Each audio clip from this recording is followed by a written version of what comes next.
Okay, let's unpack this. We're diving into a set of immediate high-stress source materials today, covering a sudden and extremely impactful urban disaster. This deep dive takes us to Utrecht, one of the Netherlands' largest and most historic cities. We're focusing on the reports that flooded in right after a massive explosion and a subsequent fire struck on the afternoon of January 15, 2026. And this isn't just a recount of the facts, it's really an exercise in information triage. That's precisely right. Our mission today is to act as, forensic analysts of information. We have a concise stack of initial reports. They detail the immediate damage, the first casualty assessments, and the frantic, chaotic logistics of those early rescue stages. Our goal is to extract the definitive, verifiable known facts from what we call the fog of war. The fog of war, I like that, the confusion, the speculation. Exactly. And the sheer human difficulty that characterized the hours immediately following a large-scale, unexpected structural collapse in an urban environment. We need to understand the immediate, specific logistical and engineering challenges faced by a modern European city when several buildings simply vanish. And the key tension we identified, the thing that runs through all these initial reports and will guide our analysis, is this stark, almost jarring contrast. Yeah. On the one hand, you have the sheer scale of the physical devastation. We are talking multiple collapsed buildings, Yeah. tons of rubble.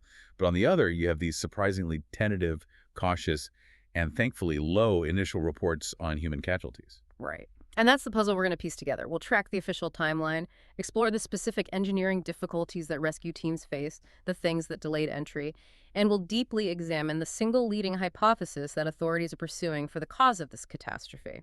Okay, so let's begin by establishing the scene. Section 1. For anyone who isn't familiar with it, Utrecht is not a small market town. It's a major population center in the Netherlands. A place defined by its history, its dense, compact architecture, and its bustling life. It's truly ancient. It is. And what makes this event so impactful is that the explosion didn't happen in some isolated industrial park. It occurred right in the center of the city. We are talking about a residential street located deep within the historic heart of Utrecht. The historic heart. That phrase alone tells you so much. And that geographical context, that designation as the historic heart, is absolutely paramount to understanding the severity and the complexity of the initial disaster response. This is where it gets really interesting. When a catastrophic event like a major blast strikes a densely populated area, particularly one with historic architecture, the challenges are immediately compounded. In what way? I imagine the density itself is the first multiplier. If one building fails, the neighboring structures are immediately at risk. They are, absolutely. The density means a greater risk of what we call sympathetic or secondary structural damage. And of course, a greater need for large-scale, rapid evacuation, which is incredibly difficult in those narrow old streets. But we also need to consider the building materials themselves. Right, we're not talking about modern steel and concrete here. Not at all. In a historic district, structures are often load-bearing masonry, timber-framed, or even structurally interdependent. That means the sidewall of Building A might literally be necessary for the stability of Building B. And these materials, these construction methods, they are inherently less resilient to the massive overpressure and the dynamic shock waves of an explosion. So the very fabric of the old city center, the thing that makes it beautiful, also amplifies the destructive potential of the blast. Precisely. And this is a universal challenge across old European cities. Whether we're talking about a gas line failure in a historic street in Paris or an explosion in London's older districts, the complexity is the geometry. Historic districts often have narrow streets, limited turning radii for vehicles, and restricted access points. Which has to be a nightmare for emergency services. A total nightmare. It severely constrains the deployment of heavy rescue equipment, the cranes, the concrete cutters, the specialized shoring apparatus that modern rescue operations really rely upon. The fact that local authorities immediately noted the extensive damage in this densely populated area tells us they were grappling with a geographically confined disaster zone that inherently limits the scale and speed of their intervention. That sets the geographical stage perfectly. Yep. Now, let's nail down the exact chronology. When did this all happen? The sources confirmed this wasn't an event that took place under the cover of darkness. The explosion occurred mid-afternoon on Thursday, January 15, 2026, specifically around 3:30 p.m. local time. So that's 14:30 GMT. And the timing is highly significant for two reasons. First, mid-afternoon in a residential district means high uncertainty regarding occupancy. While many people might be at work, you have students returning home, local trades might be finishing their rounds, people are just generally more active than, say, 4.8 in the morning. So it immediately complicates the estimate of who might have been inside or just passing by. It does. And second, the timing defines the environmental conditions. Daylight helps the search, of course. But the immediate event was a major blast, followed immediately by a large fire. And I think we need to hold on to that distinction, the difference between the blast and the fire. The immediate event was kinetic, a massive sudden release of energy. But the subsequent problem was thermal. It was persistent. That distinction changes the calculus for immediate rescue completely. A blast happens in milliseconds. It causes the initial structural failure. But the sources confirm the fire started in the afternoon and was still raging in the evening. This immediate conversion of the kinetic event into a large-scale, uncontrolled fire means that the rapid initial search and rescue efforts— The golden hour efforts, right, the ones that saved the most lives. Exactly. Those golden hour efforts were significantly, perhaps fatally, complicated. Because the fire wasn't just heat and smoke. It was a continuous, active hazard. Yes. Firefighters had to dedicate resources not just to dousing the flames, which we know took several hours, but also to managing the continuous heat stress on the remaining unstable structure. You've got intense smoke obscuring vision and the continuous risk of secondary explosions or further collapse caused by thermal weakening of beams, walls, any utility infrastructure still intact. The persistence of that fire directly and critically obstructed the quick, close-quarters entry needed to find out if anyone was trapped in the voids. It's a crucial procedural blockage in the timeline. Okay, let's pivot to the visceral proof of that force, documenting the physical damage. Extensive damage is the official language, but the specific details reveal a localized catastrophe. The official language is a massive understatement for what we see in the forensic descriptions. We have specific damning details about that failure. The authorities confirmed that several buildings collapsed after the explosion. Now, this isn't just superficial damage or broken windows. This is the total, instantaneous structural failure of multiple buildings, turning residences into piles of debris. That phrase, several buildings collapsed, in a dense historic row, it just speaks to a massive release of energy. It does. It's far beyond a small, localized incident. It indicates a significant accumulation of explosive material, whatever it may turn out to be. And the immediate ground-level chaos described by reporters and witnesses brings that home. Shattered glass littered the cordoned-off streets, and images showed rubble strewn across the streets. And that landscape is critical for understanding the operational challenges. The rubble isn't passive, it's an active hazard zone. It consists of massive, broken fragments of load-bearing stone and masonry, often resting on top of hidden voids where potential victims might be. Or, conversely, where dangerous things like ruptured utility lines or unstable debris are just sitting. Clearing it requires highly methodical, slow work. You cannot simply rush in with heavy equipment if there is any suspicion of life beneath. The presence of that rubble defines the slowness of the subsequent rescue phase. There was one witness quote that really captured the sheer, terrifying force of this blast. A woman named Margot Schrovers. She was quoted as saying, "The ground was shaking, and she knew right away that this was bad." That is a fascinating psychological and physical detail. The sensation of the ground shaking is usually reserved for, seismic activity or military-grade detonations, not standard residential incidents. Right. For a localized explosion to transmit a perceptible shock wave through the earth, enough to make a witness feel the ground move, it reinforces the description later given by emergency services of the blast being gigantic. This suggests that the blast source was likely at or below ground level in a cellar, a basement, a utility trench. That allows the energy to couple powerfully with the ground structure before venting upwards and outwards. The scale suggested by that witness testimony aligns perfectly with the observation that multiple buildings failed. So we have a gigantic, confined blast, followed by a raging fire, resulting in the collapse of several buildings in a high-density, historic area, all during a busy mid-afternoon. That's the physical reality. Now we have to confront the most urgent question the authorities faced, the human toll. Which brings us to Section 2, the human impact. And this is where the early reports are defined by this cautious public optimism that's balanced against this horrific, paralyzing operational dread felt by rescue teams. Let's look at the initial casualty count first. Given the scale of destruction we just discussed, the confirmed initial numbers are strikingly low. Local authorities confirmed At least 4 people were injured. And this low number became a core element of the official narrative in those crucial first hours, and for a very good reason. It's the only hard confirmed good news available. And Mayor Sharon Dijksma, in her address, was careful to provide a breakdown of the specific nature of those 4 injuries. That level of detail is vital, isn't it? It lets us gauge the true immediate severity. Absolutely. The mayor's statement carefully categorized the 4 known victims, which is standard practice in transparent crisis communication. 2 people were treated by paramedics directly at the scene.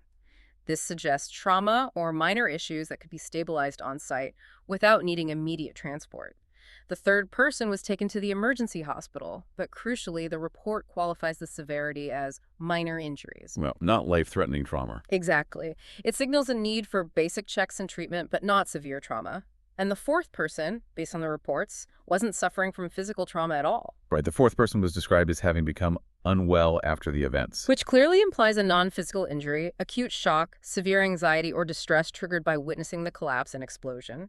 So when we synthesize this, out of the 4 confirmed victims, only 1 required hospital transport, and those injuries were officially deemed minor. This formed the basis of the mayor's critical, widely broadcast statement. Which was, fortunately, according to initial reports, there is no one seriously injured directly by the explosion. That is just an exemplary piece of public crisis communication. It reassures the population while simultaneously reserving judgment on the unknown. It's a textbook move in managing anxiety. It focuses on the confirmed positives while implicitly acknowledging the huge structural uncertainty still looming, the potential victims under the rubble. And that brings us directly to the next point. The unknowns, trapped victims, and structural instability. This is the operational nightmare. That initial relief about the 4 lightly injured people immediately clashes with the very real, terrifying fear that there are people trapped under massive, unstable piles of debris. Mayor Dijksma was blunt about it. She confirmed police were investigating, but stated clearly it was unknown if there were still people trapped under the rubble, which is definitely there. And this is the operational deadlock at the heart of the first 12 hours. The emergency services officials, Jack Hosnut, he underscored this difficulty. He noted it was very difficult at the moment to say how many victims are under the rubble. This isn't due to a lack of resources or willingness. It's due to fundamental engineering and safety constraints that have to be observed to avoid further loss of life. So let's dig into the technical reason for that delay. We know the fire complicated things, but why couldn't the firefighters just rush in once the main flames were doused? Because the structure remained profoundly unstable. The sources explicitly state that rescue teams could not enter the remaining structure or the damaged homes immediately. The reasons given were fears of structural damage and the building being still unstable. They were forced into a mandatory pause to investigate how they could safely comb through the shattered buildings. And for our audience, let's detail what that pause actually entails. It's not just waiting around for things to stop moving, is it? Not at all. It's a very active technical phase. First, they needed thermal and acoustic scanning. Even once the visible fire is out, specialized teams use thermal imaging to detect hidden hotspots that could reignite or compromise the weakened structure. At the same time, they deploy acoustic and seismic listening devices, trying to pick up any sound from voids tapping, speaking, crying to prioritize search areas. And then the engineers come in. Then, and this is critical, they require a full structural engineering assessment. Engineers have to use tools like laser distance measurement, tilt meters, and vibration monitors to determine the degree of remaining instability. They're looking for movement, for shear stress, for the load-bearing capacity of what's left. And if they find instability, what happens then? Then the 3rd stage, the shoring and bracing operation, begins. You can't put a person under tons of unstable rubble unless you guarantee that rubble won't shift further. So specialized heavy rescue teams have to deploy shoring. These are temporary supports made of heavy timber or aluminum hydraulic struts to stabilize entry and egress points, protecting the paths of the rescue workers. This shoring operation is slow, it's meticulous, and it often has to happen before any human can physically search the deeper debris field. So that delay, where they had to investigate how they could safely comb, is entirely consumed by these technical, methodical stabilization steps. It is, and this necessary pause is what generates that terrible uncertainty regarding the final casualty count. It's the ultimate ethical dilemma in rescue, isn't it? The need for speed versus the absolute necessity of responder safety. You can't save a potential victim by creating a second set of victims among your own crew. You absolutely cannot. The fire department's disciplined delay, waiting for that structural all clear, it demonstrates a mature, established protocol for urban collapse incidents. Their adherence to safety protocols is the hallmark of professional crisis management, even if it feels agonizingly slow to the public. Now, despite that operational deadlock, there was an important measure of provisional hope embedded in the reports. This is about missing persons Yeah. and building occupancy. Yes, and this is the vital statistical counterweight to the horrific visuals. Despite the severe structural damage, the authorities had two critical pieces of information mitigating the worst fears. First, as of the reporting time, no one had been reported missing. In any city disaster of this scale, the missing persons report is usually the fastest, most reliable indicator of high casualties. The lack of such reports is a significant operational blessing. A huge relief, I imagine. And the second point, their belief regarding occupancy, is equally crucial. They held a cautious but publicly stated belief that the buildings involved in the structural collapse were actually empty at the time of the explosion. Now, how do they arrive at that belief? They use municipal registration records, known building usage commercial versus residential, and potentially witness reports from neighbors about people's routines. So the combination of no missing persons reports and the belief of low occupancy provided a strong provisional hope. The hope was that while the physical damage was immense, the human tragedy might be contained to only those who were passing by, or those four lightly injured people they already knew about. Okay, let's move on to Section 3. The response to this disaster wasn't just confined to dousing flames and stabilizing rubble. It was also a massive exercise in public communication, maintaining order, and providing immediate social care for those displaced. Let's look at the roles of the key authorities. The roles we see in the reports were highly distinct, and they reflect a classic, mature crisis management structure. Mayor Sharon Dijksma served as the official voice, the conduit for credible information, and critically, the emotional leader for the city. Her priority was to address the media, confirm the known facts, the four injuries, the ongoing investigation, and stabilize the public mood by acknowledging the profound emotional toll. And her statement is a perfect example of that. She said, "This explosion has had a huge impact on the heart of our city. Everyone is deeply shocked, especially those in the immediate vicinity." She legitimizes the fear while keeping the focus on the official process. Exactly. Her communication strategy is designed to fill the information vacuum with empathy and control. Now, contrast that with the role of the fire department, the brand wearer. Their role was purely operational, highly technical, and defined by disciplined protocol. They focused first on containment dousing the persistent flames, and then immediately transitioned to developing the precise strategy to safely search the debris. And, as we discussed, that strategy was heavily constrained by the instability. They had to wait for the structural all clear. This clear division of labor-political empathy versus operational discipline is key to an effective response. It is.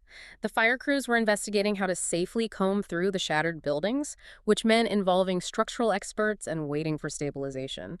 This coordinated, staged approach containment, then assessment, then staged search, is the template for mitigating urban structural failures. It ensures that the response effort itself doesn't generate new casualties. Now let's talk about public safety and displacement. In a historic city center, you can't have an explosion like this without immediate, broad disruption. No, and the measures taken for public safety go beyond just putting up some tape.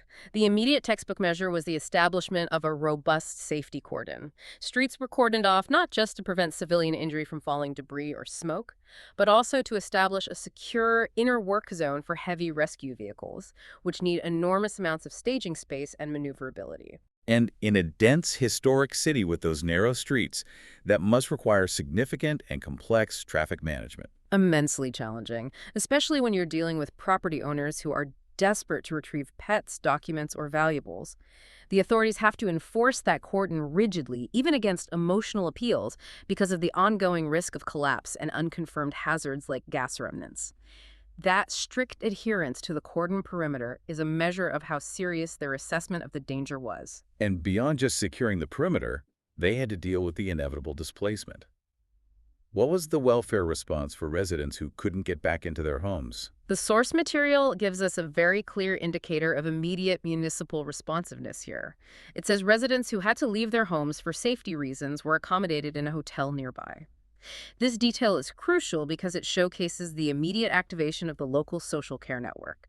They didn't just tell people to leave, they provided concrete, immediate temporary housing. In a densely populated urban area, that rapid displacement accommodation is a primary function of disaster management, isn't it? It's more than just a gesture of goodwill. It's a logistical necessity. By rapidly securing organized accommodation, the city achieves several goals at once. First, it addresses the fundamental human needs of shelter and security. Second, it keeps potentially hundreds of displaced citizens organized, which allows authorities to manage communications and offer support in one place. And third, and maybe most importantly, it prevents those anxious residents from trying to breach the dangerous cordon zone out of desperation or curiosity. That could compromise the safety perimeter and delay the technical search operations. The immediate hotel use is a sign of robust, well-rehearsed municipal disaster planning. Okay, now we move to Section 4, the part of the investigation that informs future prevention, establishing the root cause. This dictates everything from insurance claims to legal action and future safety mandates. We have to start with the official stance, which was consistently cautious. The consistency is absolute. Across all initial reports, the official stance from Dutch authorities was unambiguous. The cause of the blast remains technically unknown. The police were immediately involved, which indicates the high gravity of the incident, but authorities must maintain this neutrality, the cause is under investigation, until the forensic evidence is irrefutable. Any premature declaration can compromise subsequent legal processes. This raises an important question for our audience, though. If the cause is officially unknown, how do professional forensic teams proceed? How do they narrow down what seems like infinite possibilities to a single leading hypothesis, as they clearly did here? They rely entirely on the physical signature of the blast itself, an approach we call blast wave analysis. They look at the evidence left in the debris, the direction of the structural failure, the type of debris found, the thermal evidence. Specifically, they observe a massive explosion causing structural uplift and collapse, followed by a sustained large fire. That specific combination immediately steers investigators toward known industrial or infrastructure accidents, particularly those involving confined volatile substances. Which takes us directly to the main hypothesis. What was the single definitive working theory that the investigation immediately latched onto? The sources confirm that a gas leak is the main hypothesis being investigated. This is, statistically, the most common cause of massive, multi-building destructive urban explosions worldwide, especially in older, densely built areas. Let's delve into that a bit. What is the specific physical signature of a gas explosion that would lead investigators to this conclusion so quickly? Why gas and not, say, a fuel tank or other chemical storage? The key is the difference between what we call deflagration and detonation and the resulting blast pattern. High explosives cause a detonation, a supersonic shockwave that results in extreme fragmentation, deeply cratered ground, and highly specific chemical residue. Gas, when it accumulates in a confined space like a cellar, causes a powerful deflagration, a rapid but subsonic burning wave that creates an immense pressure wave, or overpressure. So if the building is a container, the gas simply overpressurizes and ruptures that container. Exactly. The physical signature of a confined gas explosion is massive, localized overpressure. This typically results in walls blowing outward and upward, leading to a pancaking or pile-type collapse, which aligns perfectly with the reports of several buildings collapsed and the ground shaking. It's a pushing blast, not a shattering one. The resulting damage is widespread structural failure due to pressure rather than localized fragmentation. This signature is often what allows investigators to quickly rule out high explosives. And therefore, rule out foul play, which we have to highlight as a key piece of information for public calm. Authorities explicitly stated that no foul play is currently suspected. And that is immensely reassuring, both operationally and politically. By stating that the police are not pursuing criminal intent, the entire apparatus can concentrate resources solely on the forensic analysis of physical remnants consistent with infrastructure failure. It means no parallel terrorism investigation, no complex multi-agency security lockdown, just pure technical accident investigation. Let's contextualize the risk of a gas leak in this specific setting, the old, densely populated historic center of Utrecht. How does historic infrastructure increase this vulnerability? Historic city centers inherently feature aging utility infrastructure. Gas lines, often buried decades ago, may be composed of older materials like cast iron. Cast iron is susceptible to degradation, corrosion, and fracturing as the surrounding earth shifts over time. A leak that saturates the subsoil or finds its way into a confined space, a subbasement, an old sewer channel, or a utility conduit, is a ticking time bomb, particularly if the venting pathways have been blocked by later construction. I recall similar catastrophic infrastructure failures in other dense European cities. The 2019 explosion in Paris comes to mind, also linked to gas and aging infrastructure. Is this vulnerability a known constant? It is a known, pervasive constant. Modernizing gas infrastructure in dense historic areas is enormously expensive and disruptive. You have to dig up centuries-old cobblestones, navigate unknown tunnels, and work around complex historical foundations.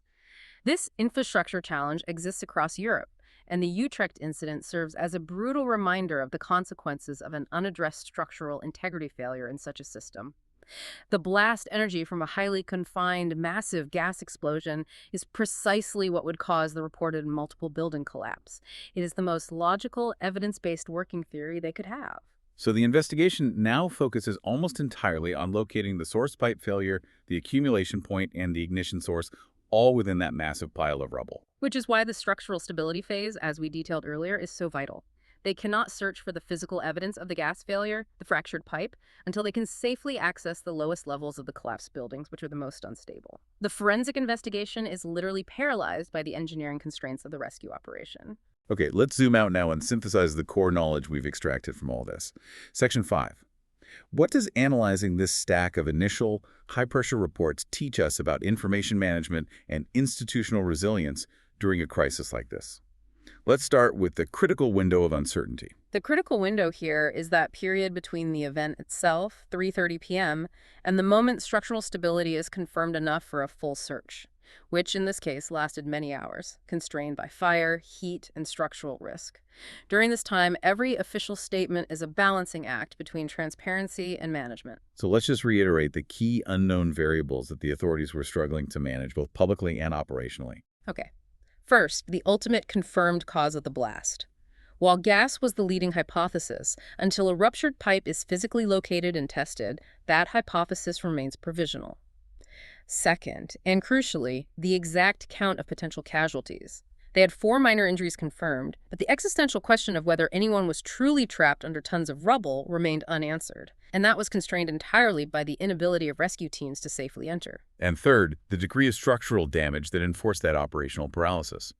They knew the buildings were unstable, but they didn't know when they would be stable enough to commit personnel. This confluence of uncertainty is precisely why official reports have to be so carefully managed. The focus on confirmed data points, the 4 lightly injured people, and the fact that no one reported missing served as a critical public management tool. When the core facts of the scene are inaccessible due to instability, the authorities must manage public anxiety by providing credible, actionable, and provisionally hopeful information. This prevents the spread of rumors, panic, and, unauthorized attempts by desperate family or neighbors to breach the cordon, which would only create more chaos and risk. Moving to our final point, we need to link these facts back to the listener's world. What are the high-level lessons in urban resilience and safety learned from this specific incident in Utrecht? The primary lesson is the inherent structural fragility of dense, historic urban environments when they're subjected to a catastrophic, unconfined energy release. This incident demonstrates that in a historic core, a single utility failure, even if it's accidental, can lead to the immediate, sympathetic collapse of several buildings.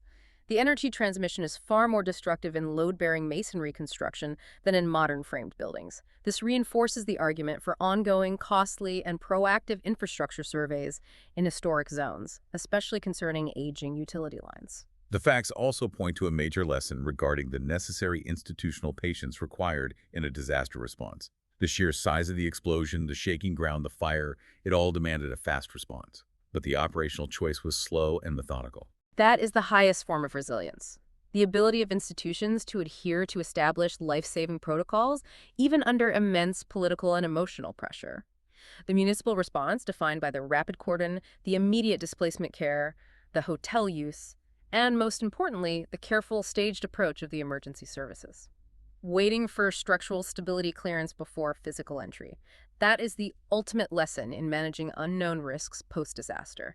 You never risk living responders on behalf of potentially deceased victims unless the structural risks are minimized. So Utrecht demonstrated that in the face of a catastrophic structural event, organized urban disaster management isn't a chaotic sprint.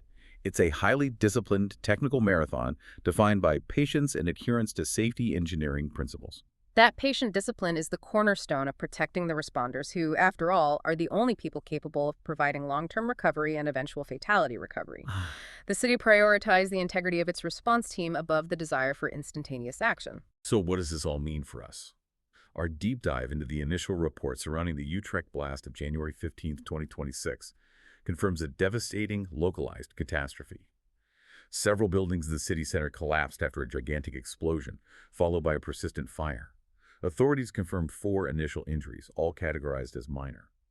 Critically, the intense search for potential trapped victims was stalled by the extreme instability of the rubble, but provisional hope was maintained by the fact that no one had been reported missing, and all official investigation points toward a massive, confined gas leak as a leading but still unconfirmed hypothesis, with foul play explicitly ruled out based on the blast signature. The essential knowledge extracted here revolves around the hierarchy of safety and the science of collapse. The initial immediate response to a catastrophic structural event, especially where fire and unstable debris combine in a historic district, must always prioritize the safety of the responders over the speed of the rescue. When the ground is shaking and buildings are collapsing, rescue transforms into a highly technical, staged operation. It requires engineers, acoustic scanners, and shoring apparatus before human teams can even think about entering. This necessary institutional patience is what differentiates organized urban disaster management from chaotic reaction. And that leads to our final, provocative thought for you to consider. Building on the evidence of catastrophic utility failure we've covered today, considering the strong witness reports of the ground shaking and the description of the blast as gigantic, both indicators of a massive, sustained accumulation of energy, what subtle secondary signs might residents in a densely populated historic district watch for that could signal an impending structural threat? A threat like a localized gas leak before it reaches a catastrophic building collapsing level. You have to think beyond just the immediate smell of gas. Could slight changes in pavement integrity, maybe localized dead vegetation, or even the presence of persistent low-frequency subterranean vibrations be indicators that the complex aging utility network beneath our feet is starting to fail? What small warning signs might have been present in that dense, historic urban environment before the final catastrophic detonation? And how does the concept of preemptive infrastructure monitoring fit into the future of urban safety? It's something to ponder as you look at the often hidden infrastructure all around you. A truly fascinating and sobering deep dive into the anatomy of urban crisis management and the crucial importance of information triage under stress. Thank you for supplying the source material for this deep dive.